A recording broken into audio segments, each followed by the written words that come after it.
very warm welcome to the Understanding Users podcast, brought to you by Researchable UX. It's great to have you with me. I'm your host, Mike Green.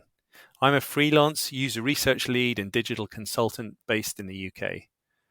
Over the coming weeks, I'm going to be chatting to various digital experts who I've had the pleasure of working with in recent years.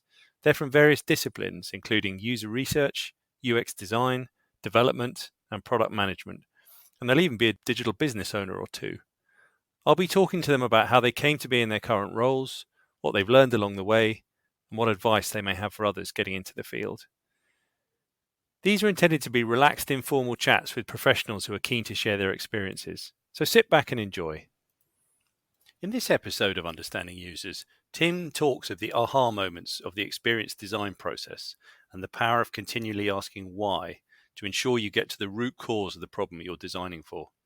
He talks of the need for designers to continually stay curious and empathetic in their work, and reflects on the surprising prevalence of imposter syndrome within the design community as a result.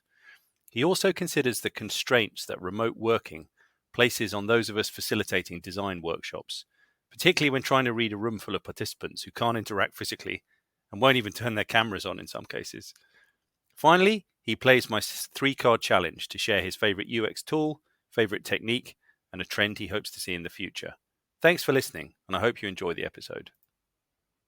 So my guest today is Tim Blass, and Tim is experienced design lead at MMT Digital. And like all of my guests on the show, I've had the great pleasure of working with him in the past. It's great to have you on the podcast, Tim. It's great to be invited, Mike. Thanks very much for the opportunity. So tell me a little bit to begin with about your role and about MMT Digital and as an organisation. Okay, sure. Yeah, so I'll tell you a bit about MMT to start with, and that'll kind of set the context, and I'll explain a bit more about the role afterwards. So MMT Digital, we're a design and build agency largely obviously with a massive footprint within sort of the development part of the process. So we're a content management build agency, so a Kentaco CMS Gold partner, and we have various kind of partnerships with other CMS providers as well. So our main sort of purpose has been around building websites and digital products and experiences using those CMS systems as well. And within that, design has been traditionally much more of a smaller part in terms of the agency footprint in terms of where I've worked previously. So that was quite an interesting challenge. That said, we're looking at obviously at changing that and becoming much more, I guess, more consultancy based, if you like, and playing much more within the design and the influencing space and defining space, as well as the development area as well. So in terms of my role within that, and kind of what that means is I'm experienced design lead within still quite a sizable experience design team within MMT Digital. So we have 12 full-time experienced designers currently within the team, and my role, largely similar to other lead roles, is probably less about doing and more about kind of setting the direction, the vision that other members of the experienced design team work towards for projects. So that also includes things like planning out user experience, UX best practice methodologies for our clients, engaging with client stakeholders, and obviously occasionally mucking in and doing user research interviews and IA validation studies and such like as well. But it tends probably more on the thinking, the direction setting, and the guidance side of things. I also have the pleasure of looking after kind of our new talent that comes into the experience design team as well. So we have a junior experience design team member that I line manage, and then also we have a experienced designer graduate placement. So every year we will take a placement student on their year out from university doing a graphic design or a UX design or some form of digital design related degree, and they're spending a year with us, and we train them, we give them that experience, and I also look after them as well. So I've got kind of a new talent development role within the team as well. So quite multifaceted in that respect, and an interesting position to be in. And what about you? thinking about your kind of career trajectory, if you like, how did you get to where you are now, and what sort of brought you into this world to begin with? Crumbs. There's a I guess, question.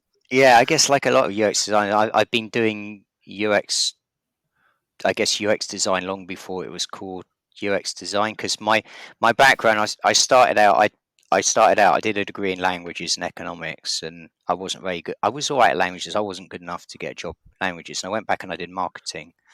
And as a result, then I joined Royal Mail as a product manager and proposition development manager. And I spent several years going through that. My last role at Royal Mail was product manager for a new online proposition that they had, and that really got me into digital back in.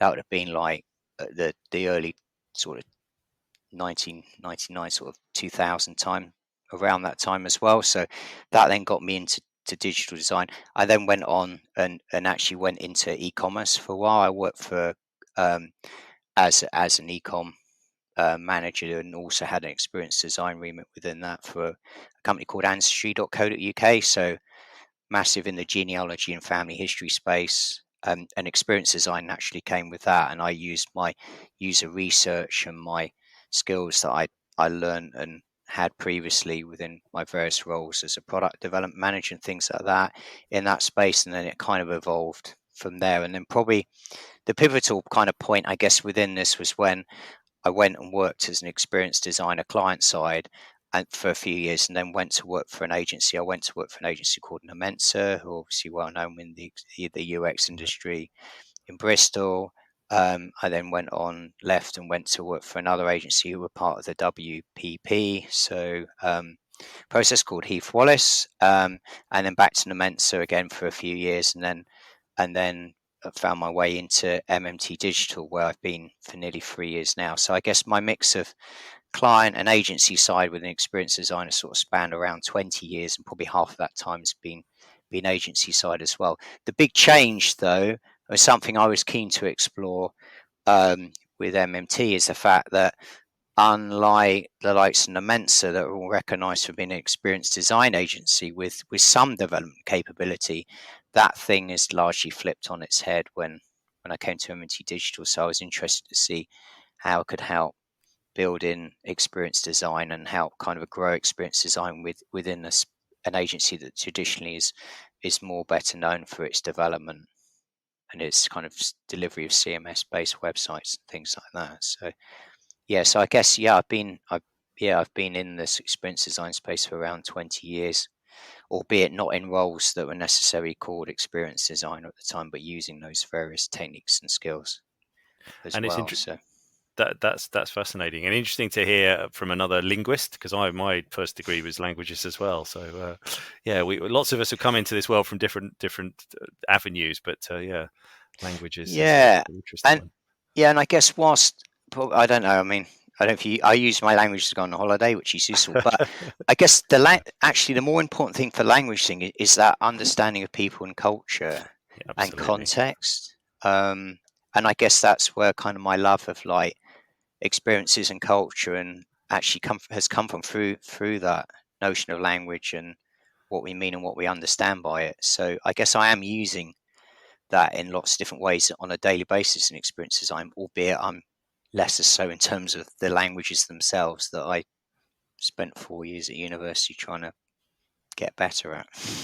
That's fascinating. Yeah, absolutely. So tell me about a typical day then. You've touched on kind of MMT and your role. Kind of what is it? What does a day look like for you as experienced design lead? I'm trying to find a way of saying that no 2 days are the same, but I guess I guess it varies. It varies according to what types of projects and areas of responsibility that I'm kind of taking on. Invariably, I have multiple projects going on at the same at the same time. So a day will often involve having to chop and change between kind of different projects for clients and different at different stages within sort of the UX design process or within the sprint process. Because obviously we are a development based agency, therefore lots of our work is done in agile and sprint based design. So there'd be client facing. So typically in a week there'd be a lot of work moving between different client projects. Um, other times also have internal projects that we'll be doing as part of the agency. I'll also be working on our internal delivery processes as well for things that where we're trying to evolve our experience design aspects to the project teams. So that might be on looking at new ways of doing things in the team, and then obviously supporting and nurturing the new talent that we have as well. So through line management and through kind of skills and experience design based training as well. So it's a real mix of things that you're asked to get drawn upon. And how do you typically work with your clients in terms of, obviously during the pandemic, it's been, we've all been remote, but in terms of Yeah. kind of working alongside them, whether that be remotely or face to face, sharing insights, ensuring that you have a sort of shared vision of the project you're working on, how does that play out? Yeah, I mean, the pandemic for a lot of agencies kind of flipped the traditional model of client agency on its head. I think MMT was and is well placed to kind of weather the pandemic storm. A lot of agencies didn't make it through, or they've come out in a very different way to what they went into the pandemic. But for MMT, we've always been a multi-locational based organization. So yeah, we've got offices in London. MMT was founded by two guys in Uppingham in Leicestershire. So the main office for MMT is actually in Uppingham, Leicestershire. So and then we've got offices in Leeds. So actually the business is spread over lots of different offices as well. So um, and that sort of translates into our client working as well. So we do a lot of our work with our clients remotely. Um, and that presents challenges. That also obviously presents opportunities as well, but we're less reliant on face-to-face interaction with the clients than some other agencies may have, just because traditionally have been co-located is probably the most appropriate way to describe that business and organization. So um, it does mean that we do need to um, work in slightly different ways. And probably the biggest challenge is obviously if we have workshops, things like that, we will try and do some of those workshops face to face, because there's no substitute for getting that face to face time, for getting those post-it notes and things on the wall. Virtually it can be done, but it's harder, and there's certain instances where I think actually remote um, wouldn't be our number one choice or preference for doing that if we can specify that as well. So And it's that building rapport, isn't it? In mm, whoever your client might be, even colleagues, there's no substitute for doing it face to face in a room, much as we've got used to using all these great remote tools. yeah, and particularly early on in that relationship where you're forming relationship. I mean, how Christian is like sort of says how can you read a room when you've got like a whiteboard, a mural board in front of you, and then like four people, five client people on the call, a couple of whom aren't showing their video screens or what have you. So how do you read the room then? So yeah, That it is a challenge, but That's I very true. I mean, this exactly. I was just thinking as you were saying it. This keeping your camera off. I think it. Understandably, people don't always want to be on camera, but it makes it very, very hard if you're dealing with stakeholders or clients.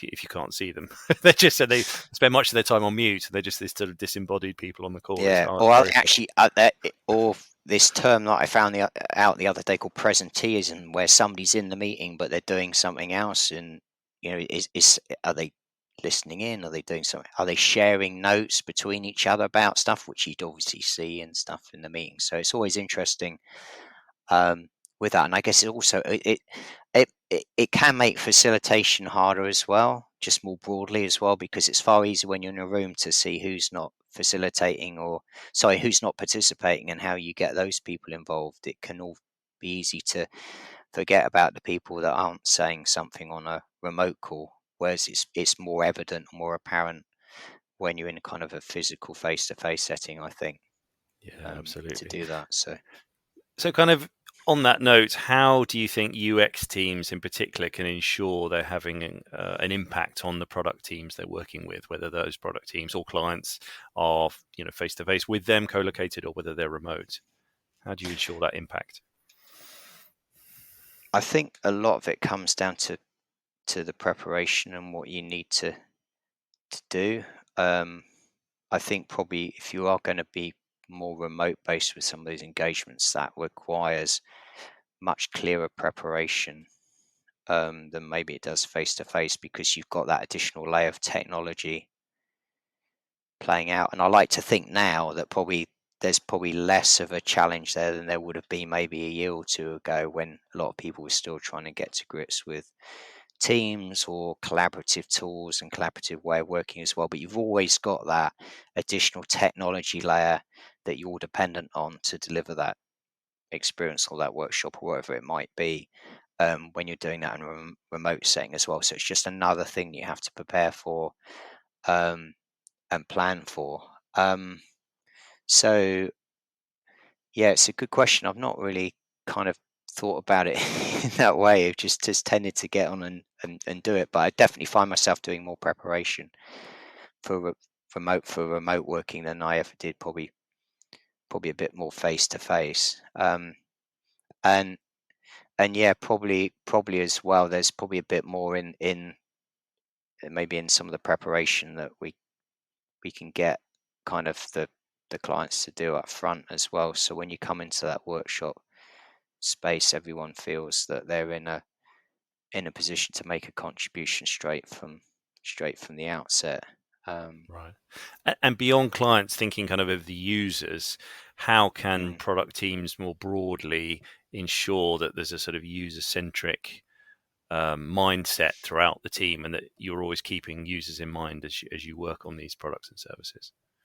Yeah, that is always a challenge. There's always a point at which sometimes it goes, "Oh, we've done the research, we've done this, that, and the other. Now we're into delivery mode," and then things get stopped, or things momentum slows down for a bit, and then things get picked up again, and then all that research and insight kind of somehow gets dropped off the back of it. So I think it's about making sure that there is a journey for all the insight. First, you've got a process that allows you to do that work in the first place and gather the insight and the evidence you need to inform your design work that then gets carried through into delivery and beyond. Um, but assuming that's in place, and that is a big challenge in itself in a lot of instances, then it's about making sure that the insights and things that you learn travel through the process. So that is, I guess, that's a combination. And also, as teams, people swap in and out of teams, and also as clients come and go within the client, as people move on, is super important. So you need to make sure those insights can live on. So um, I know documentation is a bit of a dirty word these days in the guise of lean UX and design, things like that. But you do need some element of that coming through, that you can trace back. There should always be a point. There should never be a point in the process at which somebody goes, "Why are we developing this component?" or "Why are we doing that?" or "Why have you designed it that way?" There should always be the transparency back to that initial need or requirement that you can trace back And as in well. your case, then, what whether it be documentation or some kind of deliverables, how do you do that, whether individually or as a team, to ensure that there is that shared track Yeah. record? I mean, so for us, in an ideal world, a best practice UX process, there's certain activities you do in a certain order, and you do all of them. In reality, it's rare that you get the opportunity to do all that for various reasons, for budget, for time, or what have you. Anyway, one of the key elements into that is pivotal, is around things like the user journey mapping, what you do as well. So if you think about, um, probably, in terms of the double diamond process, discover, define, design, deliver, then I think for us it's kind of like the stuff you do the stuff you do in the definition phase, which is where you're kind of making sense of the research, the insight, and you're starting to work towards an experience or design, is super critical. And if you don't get the opportunity to do that, then it's very hard to actually can be very hard to make the link between the research, if you've done it, and actually the design outcome. So for me, the definition element part of it is super duper important. If you get that right, that then becomes the hub at which your insight gets fed in, and your insight gets taken forward into defining that experience that you design for. So in terms of transparency that we just kind of spoke about, if you don't have something solid within that definition phase to do that, it's very hard to ensure you maintain that insight going forward, because I guess the insight's valuable, but the definition is doing something with the insight, which is helping to define and inform the design, or the questions that your designs need to answer, or you need to have answered by various types of things like concept testing and things like that, proof of concept and things that kind of, for me, straddle the definition and design phase of the process largely. So. And in terms of the format you use to share those insights and to ensure a kind of collective understanding, how do you do that? I mean, do you do shows and tells? Do you do do you use other particular tools to ensure that everyone, particularly clients, obviously are aware of what's going on and are in agreement with it? Yeah, I mean, we do a lot of walkthroughs, Right. As well, and this is probably one of the areas where remote's quite constraining as well. So some of the best experiences we've had with delivered to our clients is when we take those customer journey maps and those big kind of multi-stream documents, we print them out and then we pin them up on the wall, and that could be the as-is process and with all the pain points, and that could be also the to-be process as well in terms of what we're working towards as well. We'll probably steer away from the old days of like, there we did 40 user interviews and there's the 150-page report, bang, Goodness, that yeah. sits in somebody's virtual desk or inbox or folder and never to be seen again. So it's I guess it's that whole thing about actionable insight stuff as well. There is an element of that, obviously, but I think that's probably one of the hardest challenges actually starting out, is when you start out and you do the basic research, the insight stuff, where all us UX designers get excited about because we're learning stuff, we're testing stuff. The client, it's just, but what are you going to do with that? And that's the next bit of the process. So, and I guess there are various things that you can do as well. So things like getting the client in to observe the testing and kind of immerse them in those early stages, so it doesn't become just a piece of dry documentation. For them, doing things like show reels and video show reels of things that show users interacting with the product, or kind of giving their feedback on how they feel towards the client's brand or whatever that might be as part of the experience, because that has a big part to play in the experience design process for sure.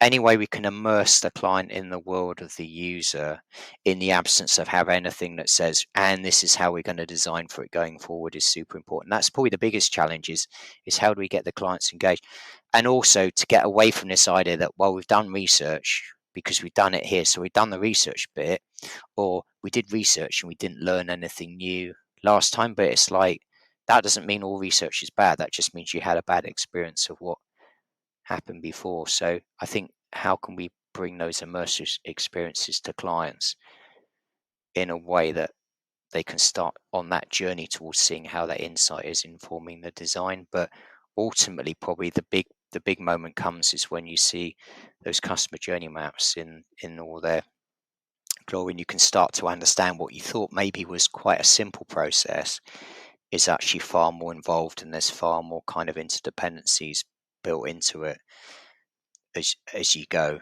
as well. So for me, getting those immersive experiences are really important for clients, because And that as you're saying, the walkthroughs, I mean, the sort of walking the wall, you get everyone in a room, and I've seen it done so many times, you print out this thing on A0 or whatever it is, and then you can actually just in one glance see everything, rather than trying to view it in Miro or Mural, as you say, and you can get everyone around the board and talking and sharing ideas. It's very powerful. Yeah, and also physically is like getting people out of their seats. I think this is one of the hardest things, Mike, I found when we went into lockdown and remote. It's sort of fantastic. I don't need to spend 2 hours in and out, because I in and out of going into London every day, because I don't live, I live a bit further out than Zone 6, shall we say. But but yeah, that is the other thing as well, and get up on a whiteboard and draw some stuff out, and it's like, well, I can't do that now, I'm in my seat. But getting them out and getting them interacting with something physical as opposed to looking at somebody else's screen on a screen share is super important, because you engage it in a different way. I guess it's the same like saying, people say that when you read something on a physical page, a book, you read it on a digital page, the experience is very different, and actually the information retention, the experience you get from that is very different as well on those different mediums, albeit you're looking at the same content but in a very different format, but the experience is very different that you come away with. So I think that's probably one of the biggest challenges actually as well. And no, I totally agree. And going back to what you were saying earlier about presenteeism, of course, somebody can be in a workshop, quote unquote, online, but actually they're not. They're on Slack, or they're emailing, or they're just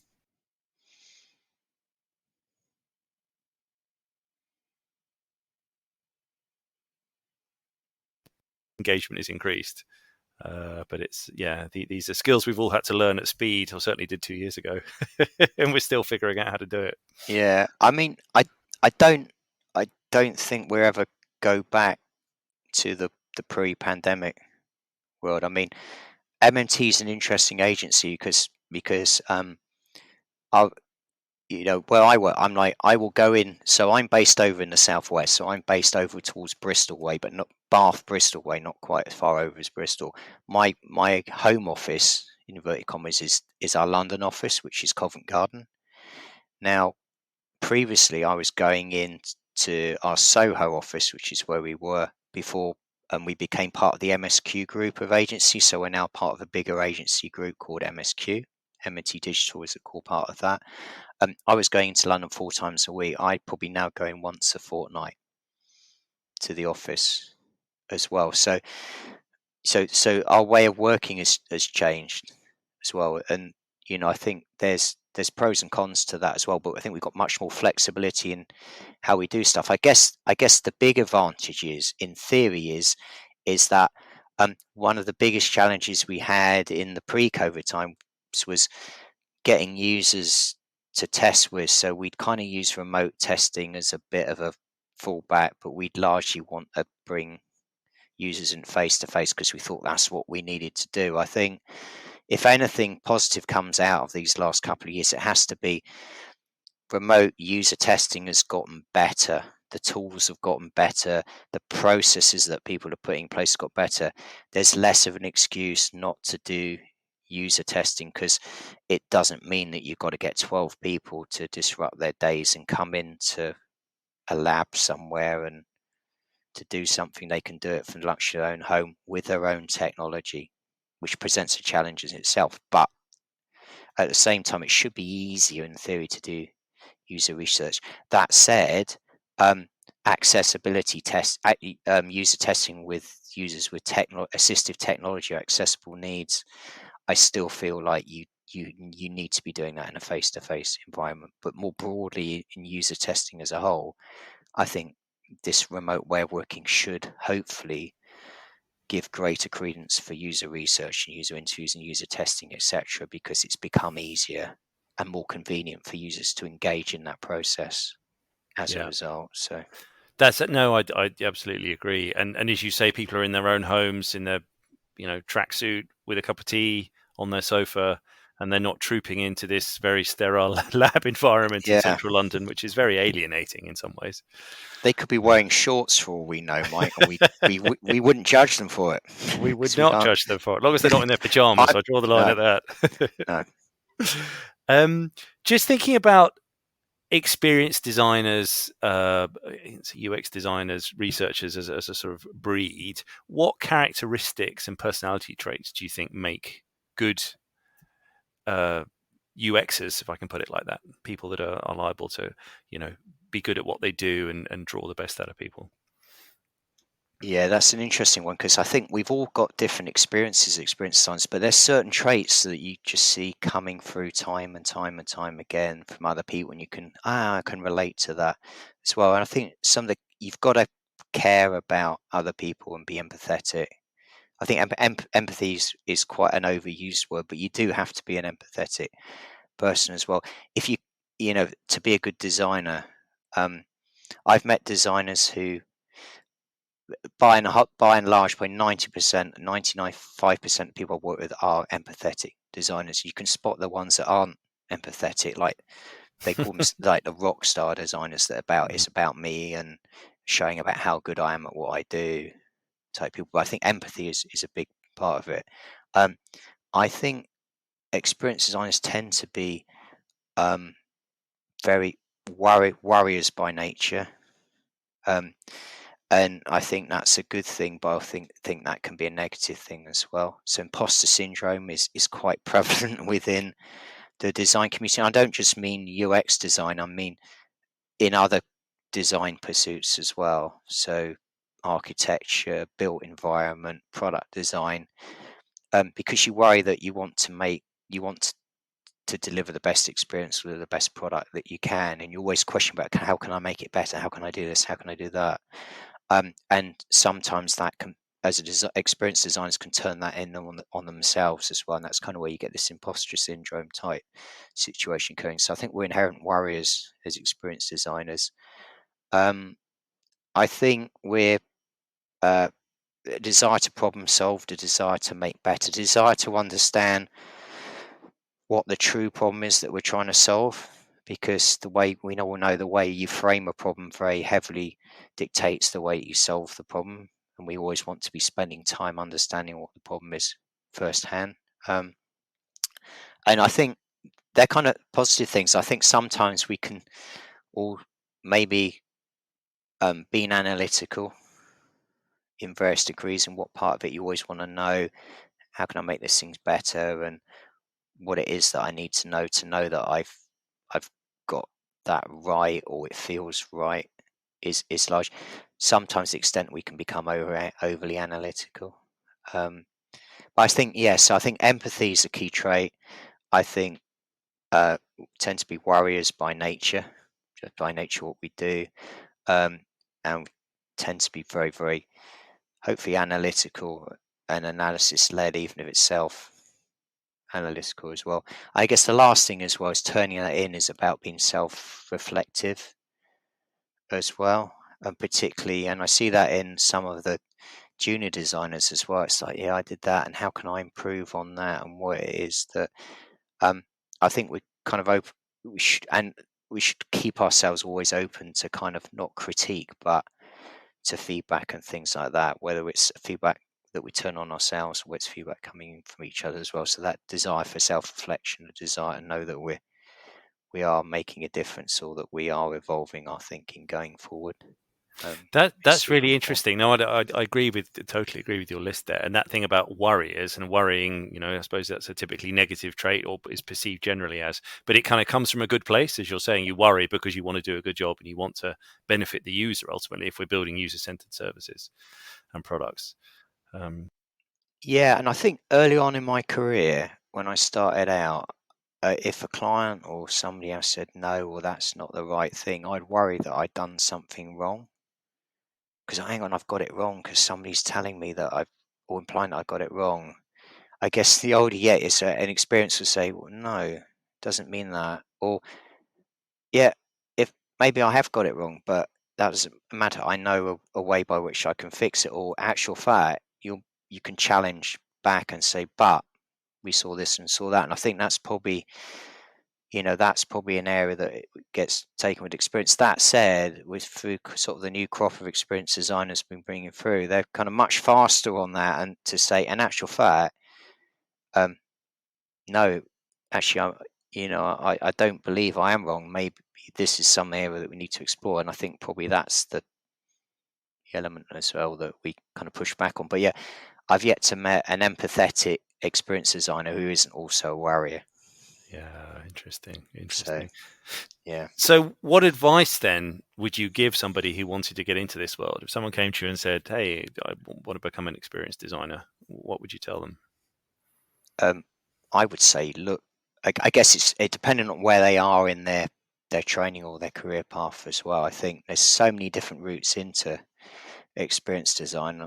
I say explore it, find out more about, inform yourself kind of about what work experience design is, read the blogs, sign up to various podcasts and things like this one, or find opportunities to learn as well, use your networks. Experience is I think it's much easier now to find routes into experience design probably than it was a few years ago, because there's a better understanding what it is. There's lots still of UX equals UI stuff going on, so be mindful of that.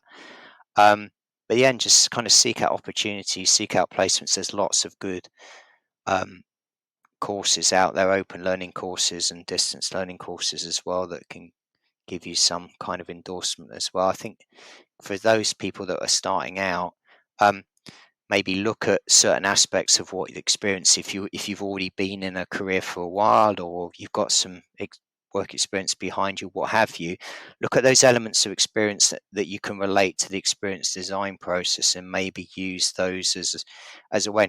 Because let's be honest, no experience designer is 100% proficient in all aspects of the experience design process. If they are, they're probably lying. If they are, I've yet to meet them, or they're probably they'd have to be like 1,000 years old or something. It just doesn't. They just don't exist. So, look at what you've got probably already and see what you can bring to the table, and then use that as a way. And then evolve your experience going forward, and just try and get involved with projects, hackathons, all these types of things that are going on within the experience design community. Get your name in there, get your name known, and it's a growing industry. But I still think personal references, and people like to work with people they know, or that are referred to by the people. So we place massive store on who we bring into the business based on references and networks and things, because it is a people to people business. So, and we're still quite a small community, I think, in that respect as well, for that to play a big part. So, and that imposter syndrome you were talking about earlier, with our discipline evolving so fast, and this plethora of tools and the amount of blog posts and podcasts and stuff, it can be overwhelming. You could spend all day, every day, just reading stuff from other designers, or watching videos on YouTube, or watching TED Talks, without actually doing anything. So there comes a point where you just have to, I suppose, focus on what you're interested in, and not get overwhelmed. Because I sometimes think, heavens above, just go away. Yeah, if you try and keep up to date with everything, you're doomed to failure, and you'll just drive yourself into a big way. To be honest with you, I'm going to fess up here. I don't read a lot of stuff on experience designer stuff these days. I take my inspiration from kind of other design practices like architecture. I'm a massive fan of architecture, concept art. I just love concept art, and I use that kind of the whole generative processes, ideation that come through from concept. I take my inspiration and sources from things that aren't experience design in inverted commas, but starting out, I think it's super important. But it is easy to get overwhelmed by that. So, also that there's videos, there's content, and read digital content, hard copy, physical content, stuff like that. There's so much stuff going on. But yeah, I would say there's probably, if you're starting out, if you're looking for something, try and spend a bit of time, identify a core set of resources or references that you can relate to or serve you well, and maybe work with those, and maybe expand up. Don't try and cover the whole gamut of stuff. And a lot of times, Mike, it's to us, it's the same stuff coming round, arguments coming round and round again. And after a while, you'll start to pick up on that, I think, as well, and it starts to become easier, because these arguments and stuff do go full circle. Absolutely. Just going back to you, this is a question. What do you love about what you do, Tim? What I love is being presented with an opportunity to make something better, and given basically a blank sheet of paper how to do it. So what I love is somebody that says, we've got this thing that we don't quite know how to solve, or we've got this opportunity to do something, but we're not quite sure what it is we need to do, or how to go about it. And the bit of that process that I love is the moment where you go, at I've got it, I know what it is, I know what it is we need to be doing. It's kind of that aha moment. Do you get? And it's that trust in the process. It's like a lot of clients think you're an expert, therefore you're an expert in their field. So if they come to you saying we've got this problem, we work in this vertical space or in education, wherever it might be, you're an expert in their subject matter areas of expertise. And it's not like that. We're experts in the process. We know, more importantly, we know what we don't know, but we know how to get answers to that to inform the process. So it's that moment where you go, I've got it. I know the solution that we need to be working towards, or the things that we need to be testing out to help inform that process. That's the bit for me where it goes, yeah, this is the start of where we deliver something better or something new, which is hopefully is the same thing. And what about the converse of that? What frustrates you or annoys you about what you do? I guess it's the idea that you can take bits out of the user experience design process and still come up with the same outcome, either largely in the name of time, and then find that it takes you 3 times to deliver something because you're not sure about what you're trying to deliver, or why it is, or how important it is, or indeed if it's ever going to be used or needed. I think that's the biggest thing for us is having enough time to do proper experience design thinking and work in the process, and the desire to deliver faster and start delivery sooner than you're actually ready to start. And that is a continual challenge that we face in the work we do and the client thinking stuff, because they say, well, we've got the research, so we can just jump into the designing the UI and stuff like that. And I'm sure that's probably that's going to be a perennial probably pain point for a large number of designers, I would have thought. And it's interesting as a researcher with a research hat on, the number of times that research is. I've experienced this, and I've heard it a lot from other researchers, that's the bit that can be skipped, or we've done one round, we know enough, that's fine, let's crack on. A bit like you're saying. Whereas actually, you save yourself a lot of time further down the line if you get the research right up front and you properly understand what it is you're trying to solve. Yeah, or then somebody comes back and they say, well, in actual fact, yeah, we need to do a bit of UX, and then you find out that you've got a couple of days to solve this stuff, and it's a bit late. It's a bit, or UX gets brought in. That's the other one. UX gets brought in just before something is due to start. So, yeah, to solve a problem because UX wasn't done at the start of the process, that's another. But you can't win them all. You can't win them all. You can't win them all. All right, No. last thing then, Tim. I've got 3 cards here. It's my 3-card Okay. challenge. So trends, tool, and technique. So we've got a spade, we've got a heart, and we've got a dime. I'm going to hold them up there so you can see them. Pick your first card. I'm gonna go with I'm feeling love, so I'm gonna go with a heart. Mike. Oh, that's good.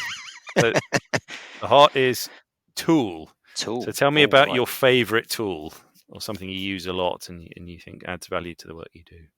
Okay, so this is something that I've been banging on about to the other experience designers recently as well. Is an online survey tool that I've used for a number of years, and it is really, really powerful for doing for doing quant-based user research, because largely what we do as experience designers isn't quant-based research, it's more qualitative types of research. But that said, surveys do have a big part to play within the design process for sure. And a survey tool that I absolutely love is a tool called Alchema. It used to be called Survey Gizmo, and they got bought out by Alchema, and we're using that tool a lot to inform our insight and research processes, largely off the back of having done some qualitative or one-to-one user research up front, and we want to build out and explore ideas or thoughts in more of a larger format, so more of a quant style format. So Alchema Survey Gizmo, very, very powerful tool. Can do lots of things in terms of asking questions, conditional questions. It's very powerful in the way you can dice and slice information and analyze information to try and find relationships and correlations and things like that. So, and that's all within the tool without needing to export that data into SPSS or some third-party tool, which will probably be too powerful, where you get lost in. So Alchema would be my Interesting. I haven't heard of sort of that. I'll tool of check it choice. out. I've Yeah, heard I it. can I heard send I it. can send a link if you're Yeah. interested in Okay. finding out more. But yeah, it's a really powerful tool. It's obviously a paid for tool. There's lots of free ones out there. Yep. But for the money, to be honest with you, on subscription, it's like $120 a month or something. Right. It more than pays for itself in terms of the value it delivers. Right. So Right. yeah, there Interesting. was a little Okay. plug there, isn't it? I don't even earn a commission from it. You should be. Right. Next card. Oh, let's go Ace of Spades. Let's go Spades. Spade is Technique. technique. Oh, What's your crumbs. favorite UX technique? I think it's probably. Have you heard of a technique called the 5 Whys? Yes. But tell Yeah. us more.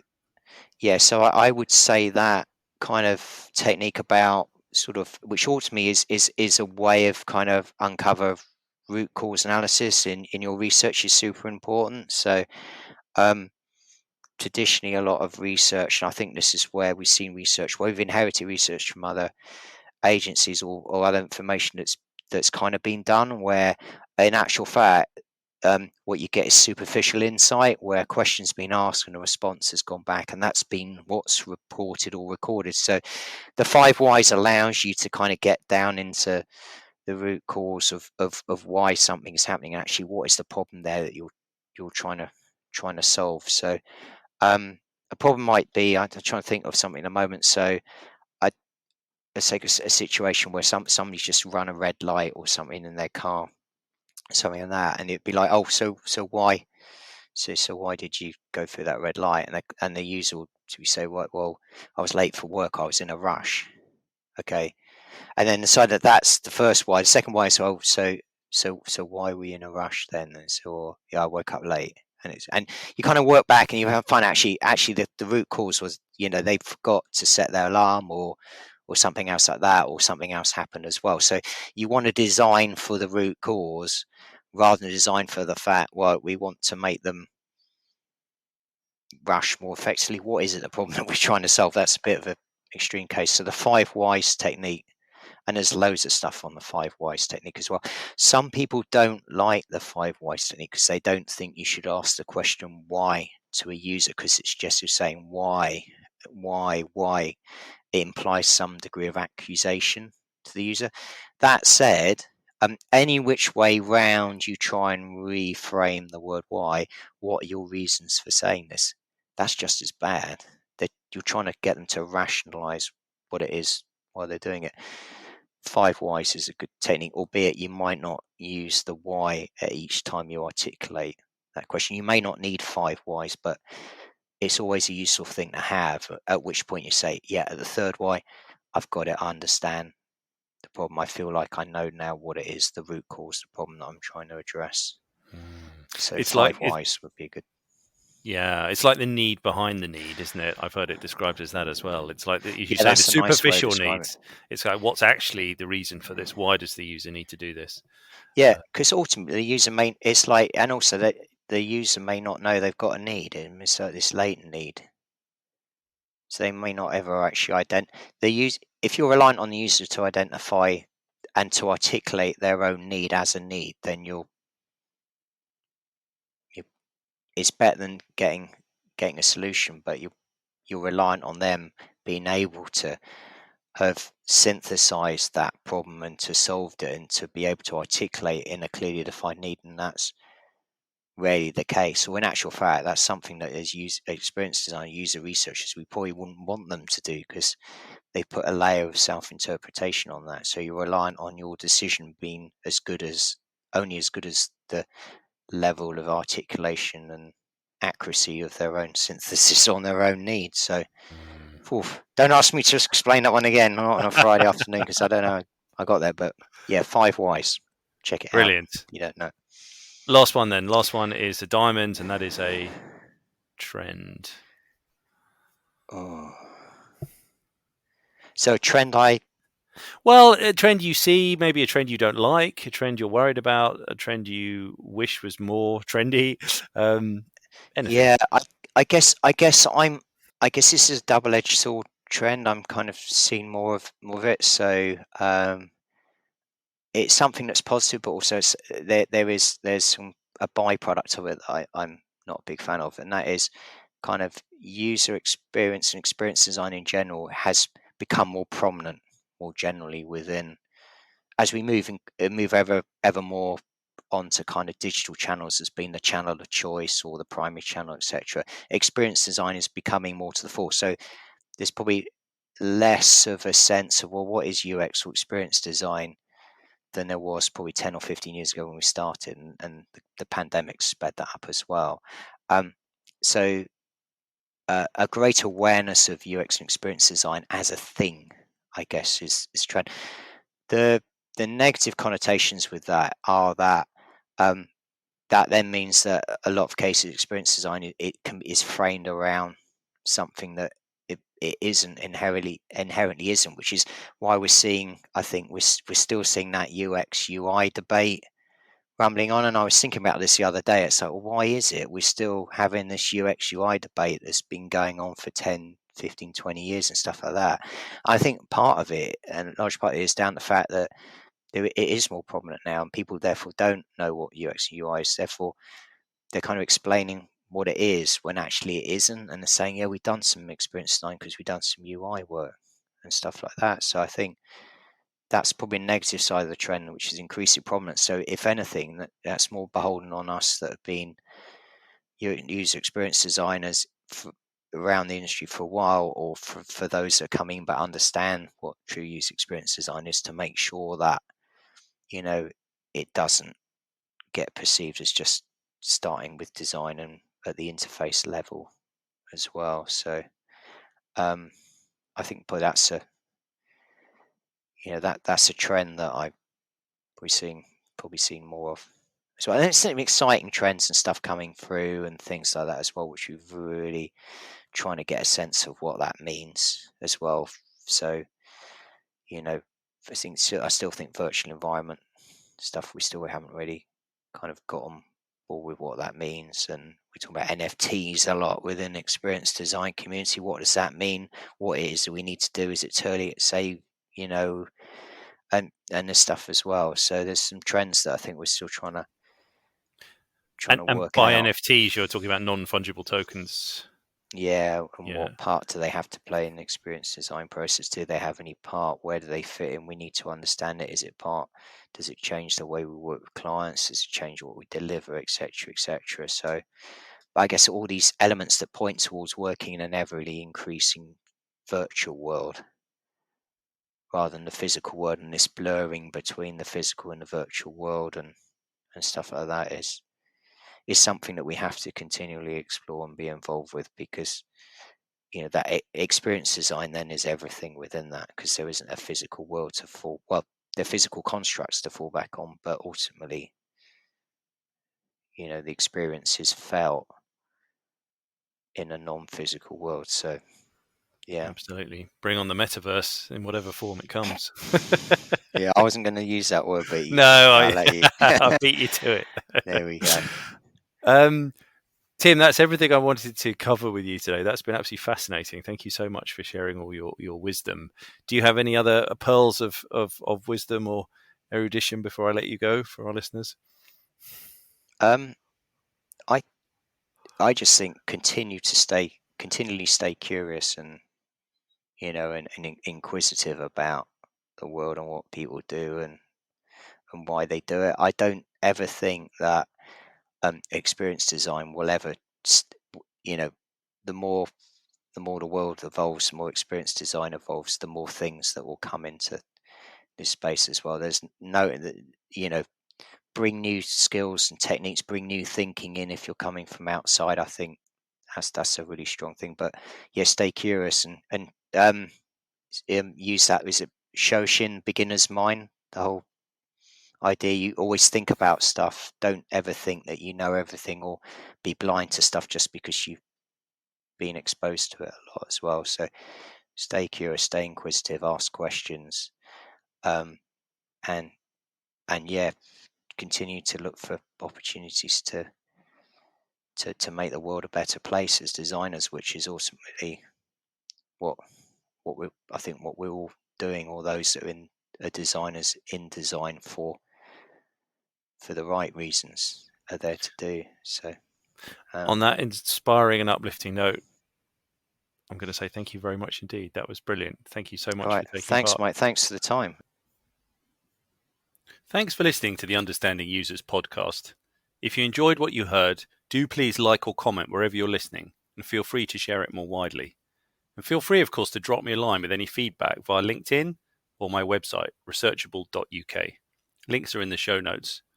Join me next time when I'll be talking to another experienced UX professional and asking them to share their wisdom, tips, and knowledge with me.